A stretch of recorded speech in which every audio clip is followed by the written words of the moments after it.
एकीकडे कुलकर्णी भावंडांनी आपल्या आईचा विरह सहन होत नसल्याने आपली जीवनयात्रा संपवली, तर दुसरीकडे संभाजीनगर परिसरातच राहणाऱ्या सीमा हरीश ढाले यांनी पतीचा विरह सहन न झाल्याने आत्महत्या केली आहे।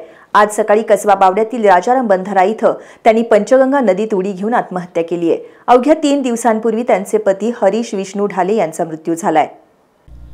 मूळच्या कोल्हापुरातील सिद्धार्थनगर परिसरात राहणाऱ्या सीमा हरीश ढाले या गेल्या काही महिन्यांपासून संभाजीनगर परिसरात कुटुंबियांसमवेत भाड्याच्या घरात राहत होत्या।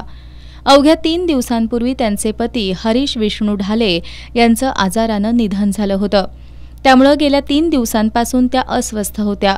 आज सकाळी त्यांचा पाळीव कुत्रा घेऊन पहाटेच्या सुमाराला त्या फिरायला गेल्या होत्या। दरम्यान सकाळी 11 वाजण्याच्या सुमाराला सीमा यांचा मृतदेह कसबा बावड्यातील राजाराम बंधाऱ्याजवळ स्थानिक नागरिकांना आढळून आला। त्यांनी याची माहिती अग्निशमन दलाच्या जवानांना दिली। अग्निशमन दलाच्या जवानांनी त्यांचा मृतदेह बाहेर काढून उत्तरीय तपासणीसाठी सीपीआरमध्ये पाठवला। पतीच्या मृत्यूनंतर 3च दिवसांनी सीमा ढाले यांनी मृत्यूला कवटाळल्यानं सीपीआरच्या आवारात जमलेल्या ढाले यांच्या नातेवाईकांकडून हळहळ व्यक्त करण्यात येत होती। या आत्महत्येची नोंद सीपीआर पोलीस चौकीत करण्यात आली आहे।